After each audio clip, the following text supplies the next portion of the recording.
Okay,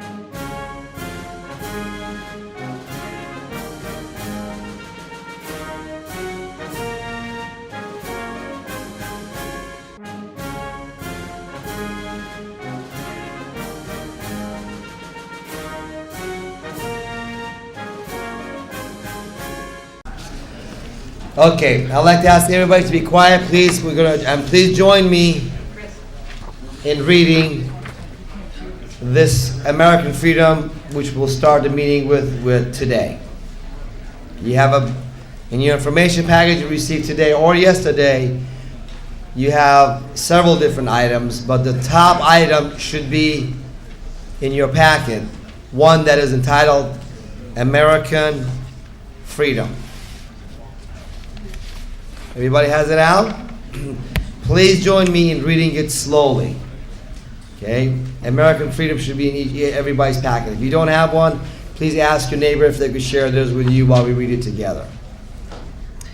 We hold these truths to be self-evident, that all men are created equal, that they are endowed by their Creator with certain unalienable rights, that among these are life, liberty, and the pursuit of happiness. That to secure these rights, governments are instituted among men, deriving their just powers from the consent of the governed. That whenever any form of government becomes destructive to these ends, it is a right of the people to alter or abolish it, and to institute new government, laying its foundation on such principles and organizing its powers on such form as to them shall seem most likely to affect their safety and happiness. Prudence indeed will dictate that governments long established should not be changed for light and transient causes, and accordingly all experience hath shown that mankind are more disposed to suffer while evils are sufferable than to right themselves by abolishing the forms to which they are accustomed. But when a long train of abuses and usurpations, pursuing invariably the same object, evinces a design to reduce them under absolute despotism, it is their right, it is their duty to throw off such government and to provide new guards for the future security. And for the support of this declaration, with a firm reliance on the protection of divine providence, we mutually pledge to each other our lives, our fortunes, and our sacred honor.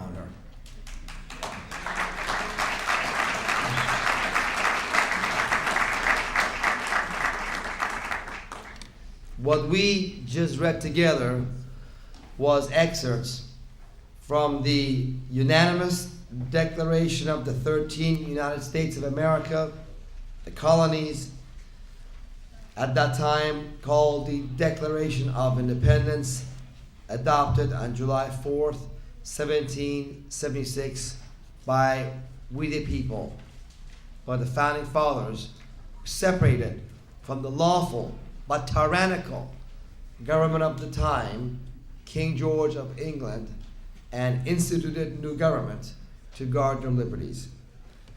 And we start our meetings at the Freedom Law School's Freedom Conferences with this rather than the Pledge of Allegiance, because we believe that the problem in America is not that most Americans do not have an allegiance to their government and the form of government in our country.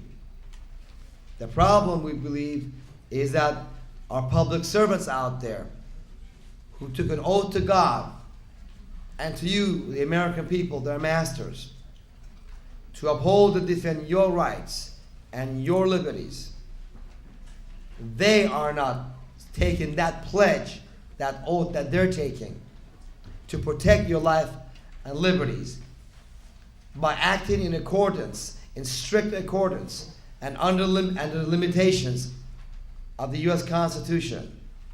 That's the problem.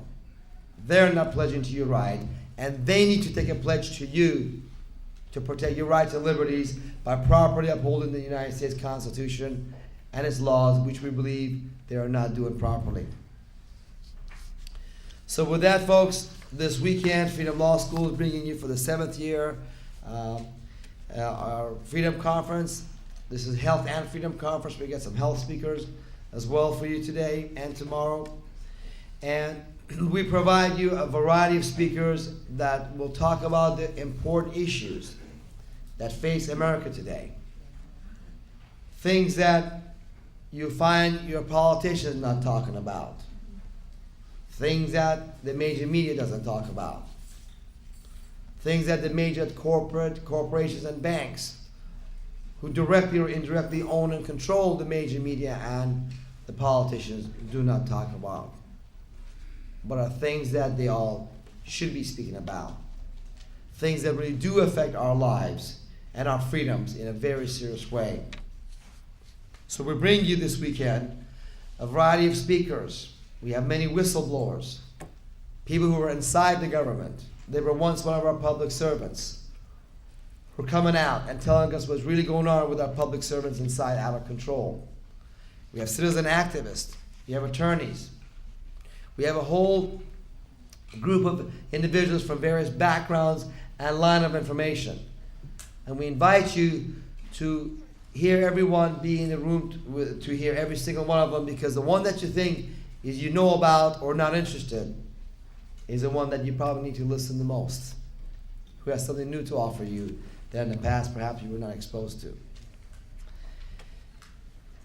Our first speaker today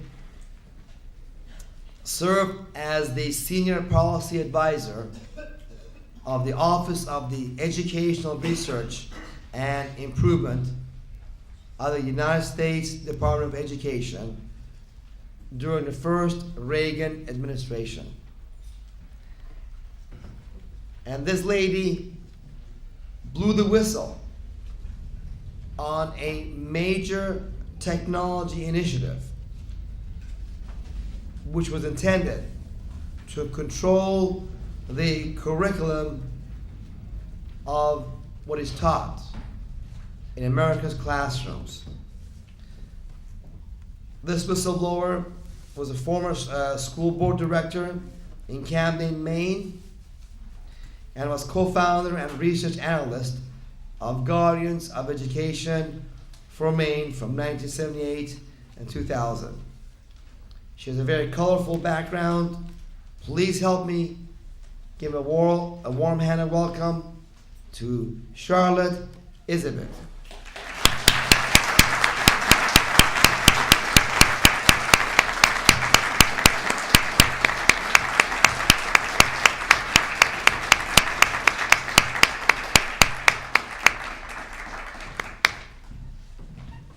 Come on down, Charlotte. Making your way to the platform, and please introduce yourself when you start, Charlotte, because you're on the internet broadcasting. So please give our listening audience that cannot see your beautiful face your name and everything.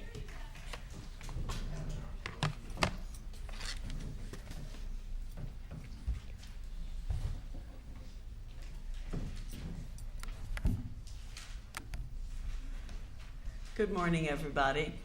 And I want to thank the Freedom Law School for inviting me to this conference. And I want especially to thank Payman Modahade for having that name, because it's worse than mine.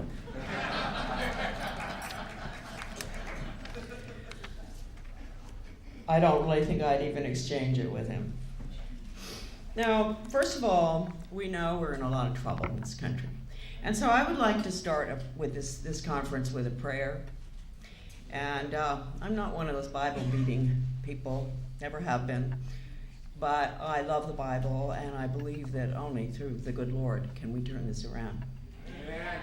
So I'm going to say a prayer. Many of you probably know this, to St. Michael. And he's the archangel. Defend us in battle.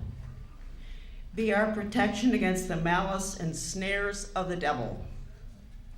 We humbly beseech God to command him, and do thou, O Prince of the heavenly host, by thy divine power, thrust into hell Satan and other evil spirits who roam through the world seeking the ruin of souls. Amen. I love that. Amen. It took me a long time to get there. I just had to become a school board member. All right, now I did give payment.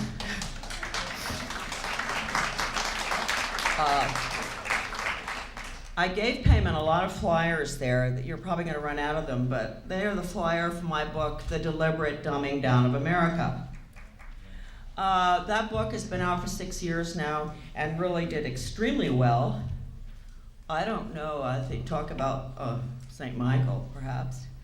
I didn't expect it to. I thought the word deliberate, which all the neoconservatives tried to get me to take out of the title, would perhaps be a problem. But the educators rather liked it. There are some good ones out there. And they understood, and they felt very comfortable when somebody finally had blown the whistle and said that the low test scores are no mistake. How could they be? How come we keep spending more and more money? And the test scores keep going down. They want low test scores because then they can implement their wretched international Soviet polytech system in bed with the corporate sector. American people are innocent. They figure, oh, they're trying to help, you know. We're going to teach our children how to rivet and do this and that. They don't have to know Shakespeare. They don't need to know math, science. They don't have to be little individuals. We want the collective. We're implementing the Soviet system, folks. And leading the charge is the good conservative fundamentalist Christian George Bush. I have an article on my website. Website's on that flyer of mine. But all you have to do is type deliberate into Google, and up will pop my book. It's easier to remember it that way. And a lot of articles are on that website. And there's one entitled, and I don't have to go much further with this, Walk Like a Duck, Talk Like a Duck. William Foster, chairman of the Communist Party USA in the 30s, had the agenda laid out beautifully. George Bush is implementing it, including the faith-based initiative, the community service, the community-oriented policing system, the Pavlovian method to teach reading, phonics. People think that's really good reading instruction. Sure, Fido, sit. Here's your dog biscuit. I've got the video for the training of the teachers with direct instruction, which used to be called outcomes-based ed, which used to be called mastery learning. They've been at it a long time, and when we start catching them, they change the terms. So now we have all the children across the country being taught how to read using Skinner's dog training. And now, since it works so well in the inner cities, where half the students dropped out in Chicago because they couldn't read, because it was deliberate, especially in the inner cities, all across the country, mastery learning, same thing, direct instruction. It doesn't work, folks. Just makes your children into little animals. Stimulus response, conditioning, rewards, punishment. That's the system. And now they know it works. It's being used on all the children, not just the inner city kids. All of this research is on my website. My book, because it did so well, I finally decided to put it on the internet free to be downloaded. So people don't have to buy it. They can just sit in front of their computer and read 700 pages of documents that I took out of the Department of Ed, plus the ones that I had collected myself when I came back from the United States after 20 years in the Foreign Service. I realized something was very wrong, and I started with the schools. And I even took training to become a change agent, because a good teacher called me and she said, wow, you're right on, because I was writing letters. I was writing letters about why aren't they teaching our children to read? What are they doing sitting on the floor? What are they doing in circles? What's magic circle? Why are they talking about parents and the father, beat up the mother in the morning? What the hell is, huh? So I thought that was strange, and I complained, because I'd been out of the country. I'd left red, white, and blue America, apple pie, mom, traditional values. I left them behind when I went abroad. But I found a lot of that abroad, basically, but I thought I'd be coming home to it. And so I was upset. This was in the 70s. And so I made noise, and I got pulled up the flagpole as a censor, because I didn't know why in first grade the teachers were being taught to take the children through little town in Maine, and identify people who had big houses, captain's houses with, cupolas and all. Didn't mean they were rich, but big houses, and people living in trailers. And point that out to the children and say, what do you think they eat in the big house? What do you think they eat in the little house? And I thought, what is going on here?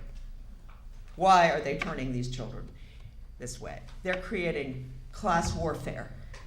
Something's wrong. So I complained at the school board meeting. I said, what's going on? And that was the end of me. Next day, I found out from a tenant, we had an apartment in our house, who'd also lived overseas and was a pretty straight thinker.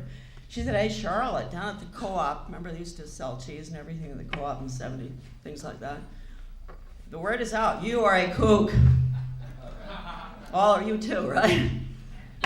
We're all kooks. The minute you catch on to what they're doing, you're a kook. Nobody wants to be associated with people who are mentally ill. That's a fact, and it's too bad, because there are a lot of mentally ill people who are pretty damn smart, compared to what we have in Washington anyway. So anyway, I got on the school board finally, and this teacher, retired teacher, lived abroad, she said, I'm paying for you to go through change agent training. I said, okay, fine. I didn't know what a change agent was, although the headquarters for change agents, believe it or not, was in Bethel, Maine. NEA established that with the old OSS types in the 50s, the U.S. Office of Ed. Everybody would come from all over the world to have their values changed and, lie on the floor and roll around, sensitivity training, that whole period. And it was in Bethel, Maine. And so we were really subjected to a lot of training. This guy came in, he came in from, I don't know where he was really from, but his textbook was developed by Ronald Havelock at the University of Michigan. And luckily we got the textbook, it's that thick. And it's called Innovations in Education, a Change Agent's Guide. And he taught us how to identify the resistors in our community. And people ask me, I do a lot of radio, I've done a lot of talking through the years, as you can see. And they say, what one thing, Charlotte, drove you to get on that white horse and never get off? And I say that. When I was taught how to identify myself, I decided something was really wrong in the United States of America. And that has been going on. They have been manipulating us. Really goes back over 100 years. I mean, if you read Carol Quigley, Tragedy and Hope, you get right to the essence of it. Both parties at the top, are identical. And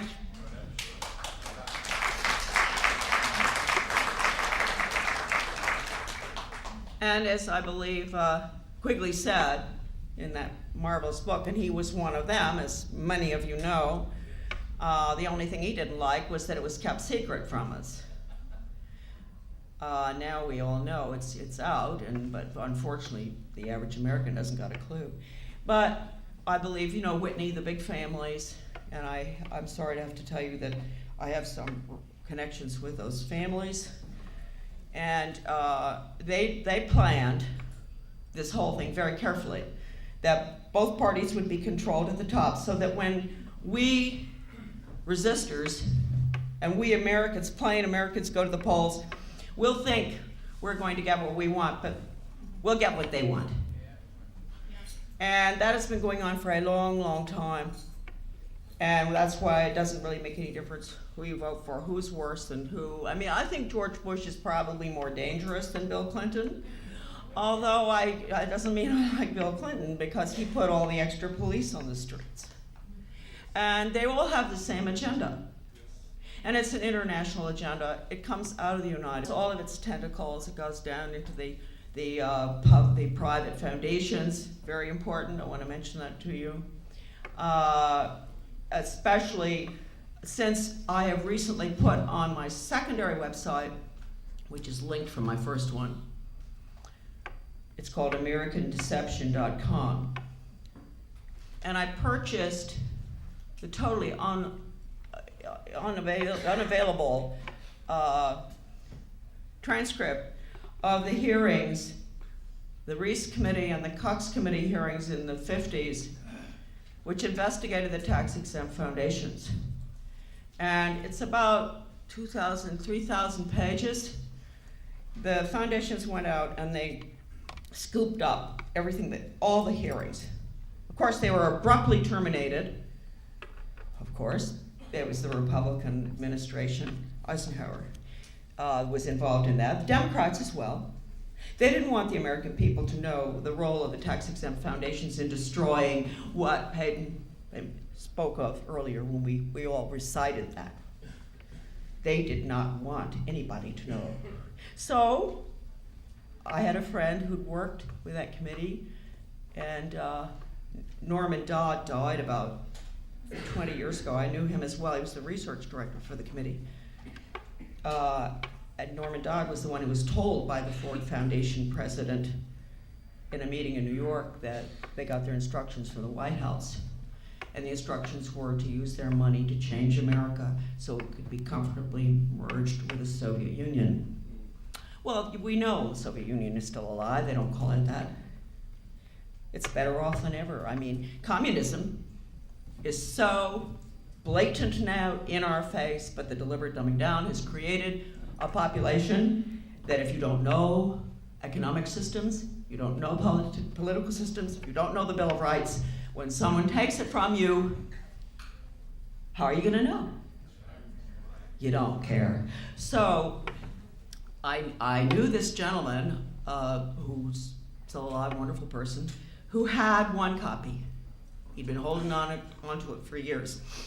And I knew he had it, and I always wanted it. Because when Ronald Reagan signed the agreements with Gorbachev to merge the two education systems in 1985, from that time on, and I also worked in Soviet affairs in the State Department before, but when Ronald Reagan did that, my big hero, I decided there's something so wrong here, and I am going to get to the bottom of it.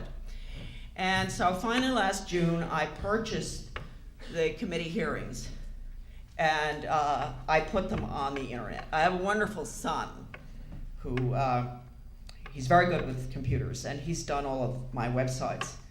And so you can go there. You can read the sworn testimony. It's sickening. They can't hide anymore. David Rockefeller, you know, it's too bad he didn't get that last copy. You know, I could have done him in about 8 years ago. I lived in Camden, Maine, and he was down at the dock, and he was about to go out, and he was right next to me. And it was really all that I could. Well, yeah. You know, and actually, I don't dare go to Washington anymore because I do not have the patience with these people any longer. I am disgusted. So anyway,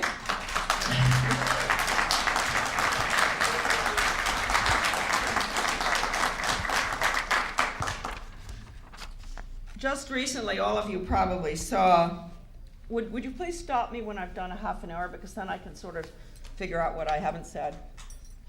Who's the clock guy? How many minutes do I have now?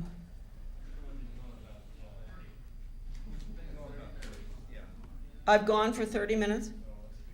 No, about 20. 20, okay, fine. Well, probably all of you saw this this article. It came March 3rd. I got it from some wonderful gal in Arizona who's done a lot of work on my website. Her name is Debbie Niwa.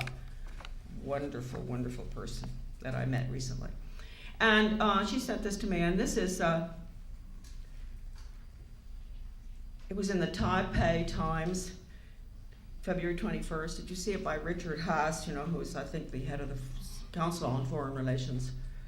And he said here, for 350 years, they're so blatant. And then they call us kooks?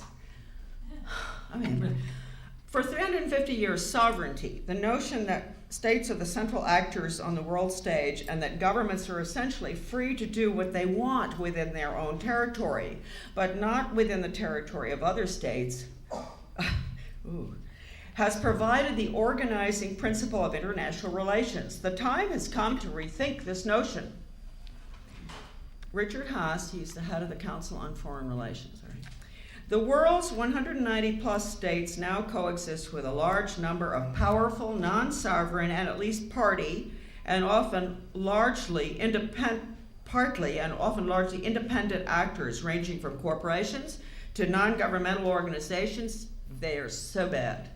NGOs, from terrorist groups to drug cartels, from regional and global institutions to banks and private equity funds. The sovereign state is influenced by them, for better or worse, as much as it is able to influence them. The near monopoly of power once enjoyed by sovereign entities is being eroded. As a result, new mechanisms are needed for regional and global governance that include actors other than the states.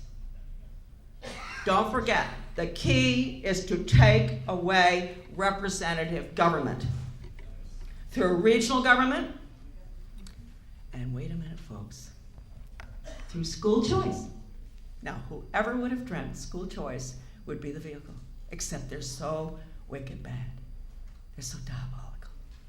Way back in the early 70s, Alioto, I think he was California, I had a little meeting with someone from the Aspen Institute about site-based management, vouchers, school choice, and said that we will decentralize, we'll bring the power down to the local school, and we won't have the school boards anymore.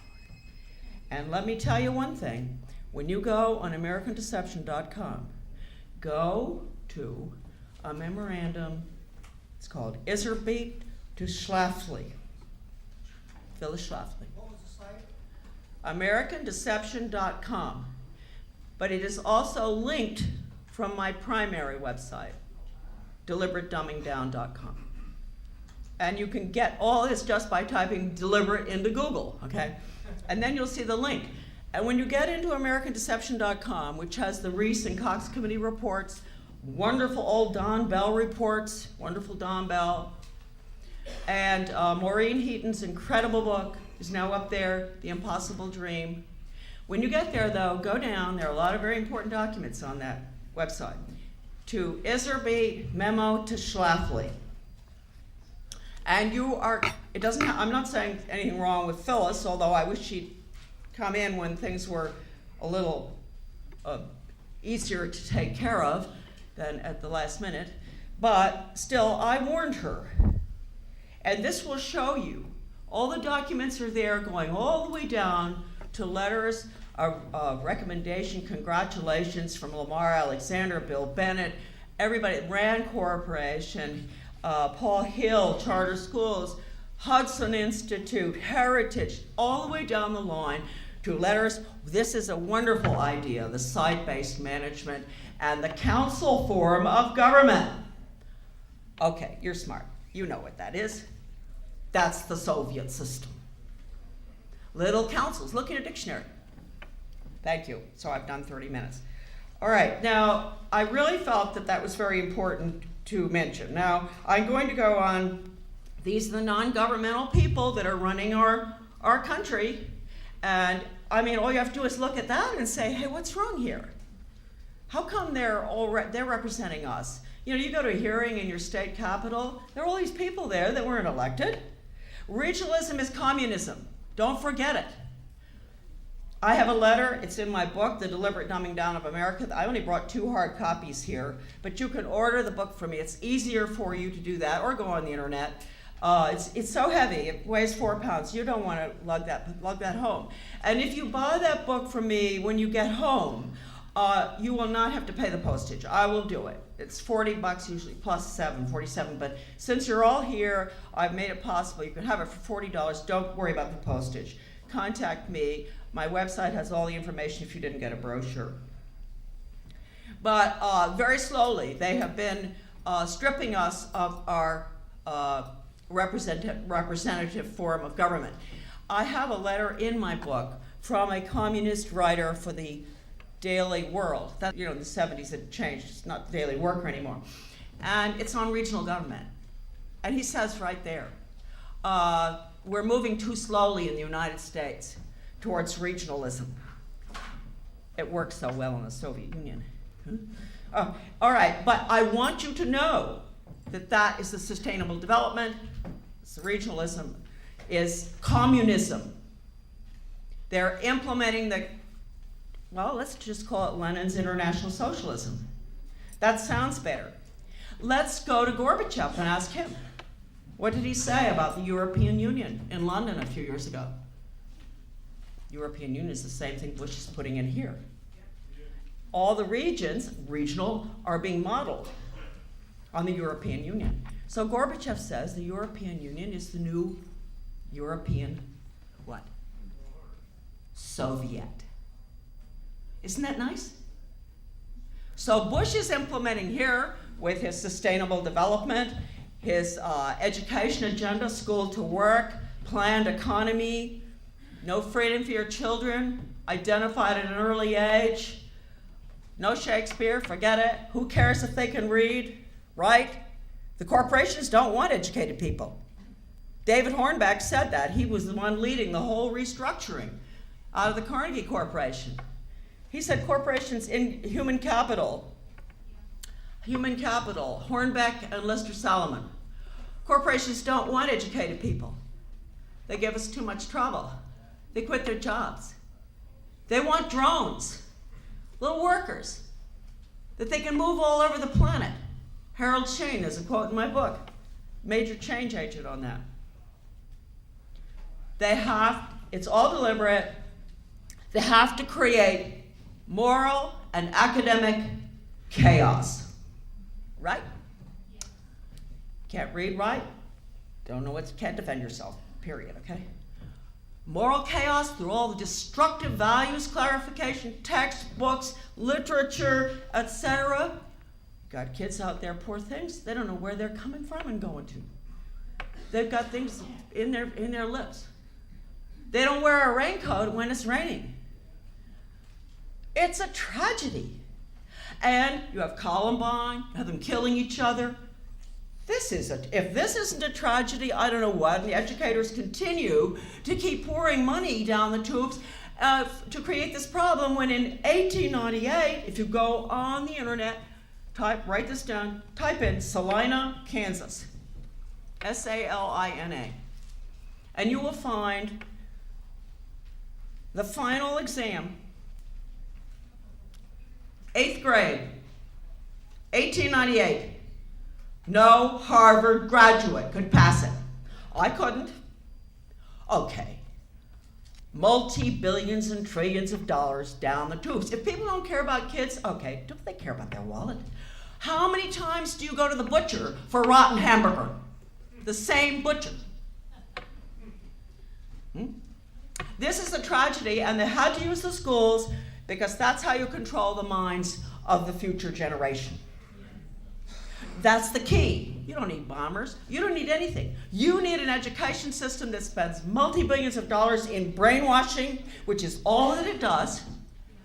And many teachers know this, and they're disgusted because the teachers have to be brainwashed too, and they keep going through it over and over and over again. We've lost all our good teachers because of it. Some are hanging in.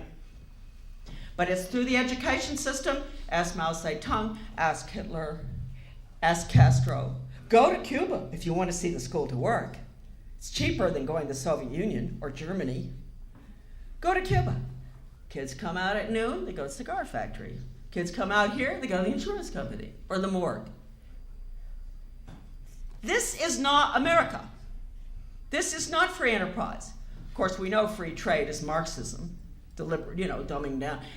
It is the redistribution of wealth. Outcomes-based education, this method is the redistribution of brains. Redistribution of brains. Outcomes-based education. Skinner. Lowest level. Control. Create the perfect little collectivist, the new Soviet man.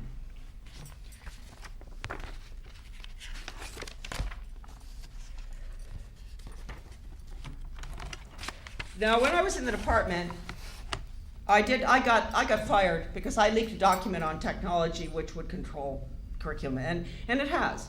And technology doesn't work in the schools. They get rid of all the computers. They should. There's a lot in my book on that.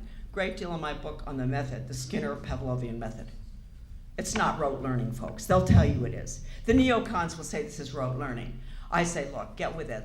The most important person in behaviorism right now is Professor Robert Glaser out of the University of Pittsburgh. Skinner died, Bloom died, okay? Glaser says, rote learning is not program learning. Direct instruction, mastery learning, outcomes-based education is program learning. He says rote learning is not. Now look, this is easy to remember. He says, with rote learning, you can make a mistake. Think about it. Isn't that nice? You can make a mistake. What does that equal? Free will. Got it? It works. Pavlov works. It's effective. All those words out there. Effective, accountable, measurable. To whom? To whom? This is the system to control all Americans. In our town of Bath, Maine, the police are giving rewards.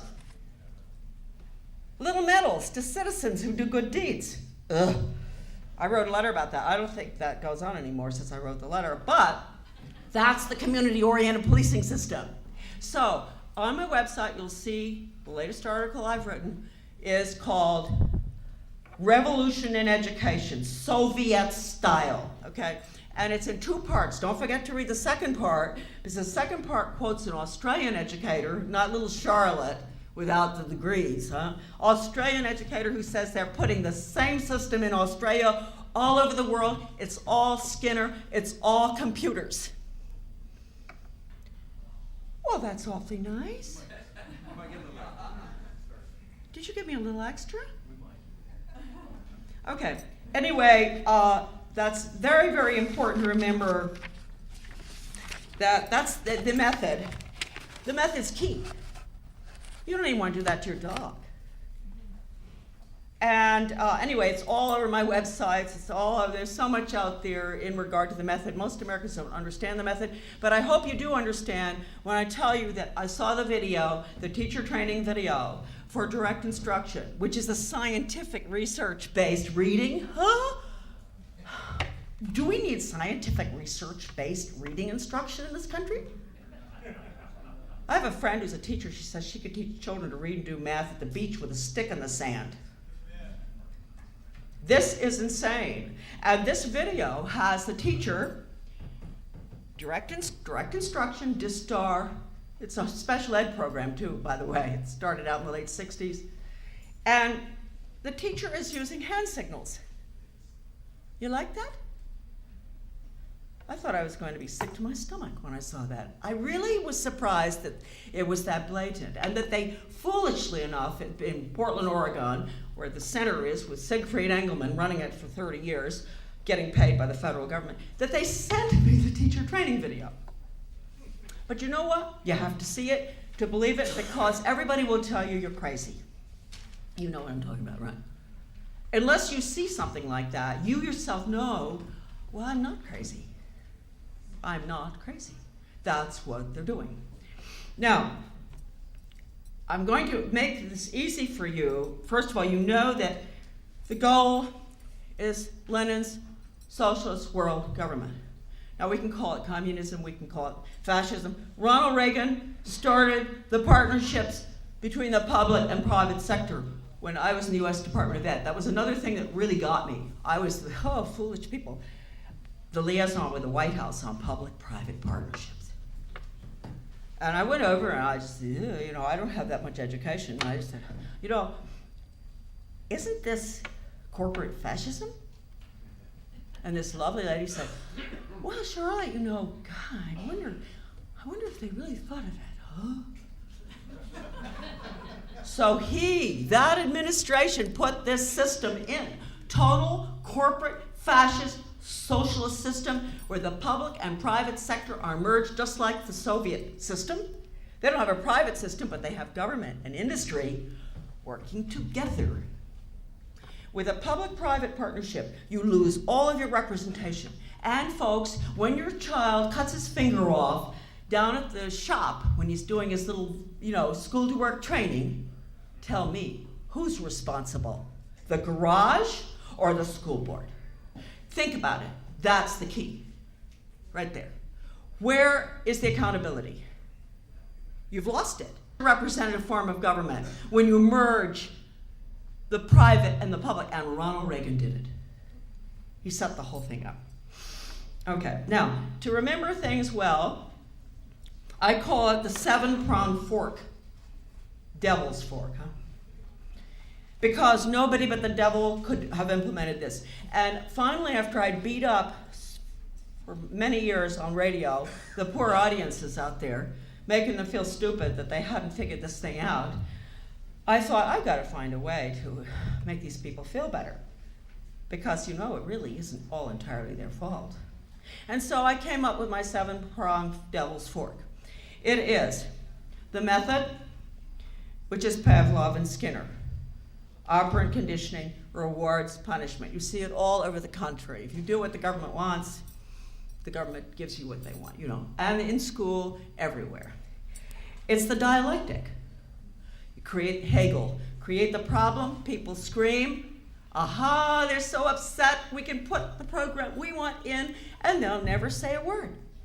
That's how they get what they want. Declining test scores. Parents want help. Okay, we'll put more money into this program or that program, and they don't even know that this is the goal, to get that particular program in with a label, which sounds so good. I call that the 3rd prong, semantic deception. Big money. A lot of people out here are going to explain that this weekend. Federal Reserve. They have as much money as they want to destroy our children and our country. Gradualism, terribly important. The frog in the cold water. Heated up gradually. Back in 1898, the children in 9th grade knew more than Harvard graduates. Salina, Kansas. Look at the poor children now. But people don't notice it because it's gradual. The media, that wonderful Rockefeller quote when he was at the meeting and he said, thank you, Washington Post, thank you, New York Times, for keeping all of this a secret from the American people. That's an absolute quote, folks. Right.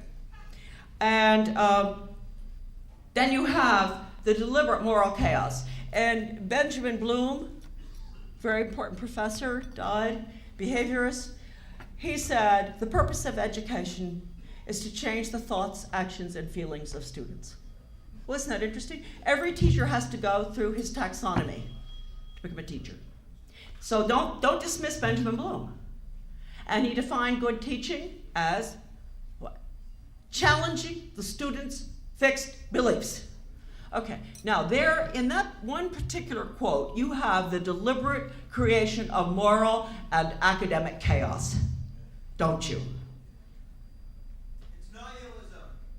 Yeah, nihilism, exactly. And so you see it, and there are many other quotes that are in my book. I have a whole pile of quotes here, but I don't have time to do that. But I would like, I've got so many marvelous quotes. How much time do I have left? 5 minutes? Yeah, we'll give you 6 minutes. Okay. All right, well, we're talking about moral relativism. John Dunphy, who is a big humanist. You know, the humanists don't believe in God or anything. I mean, they believe in the Humanist Manifesto. We've got to have world government. We've got to let people do whatever they want with their bodies, blah, blah, blah, blah, blah. Humanist Manifesto.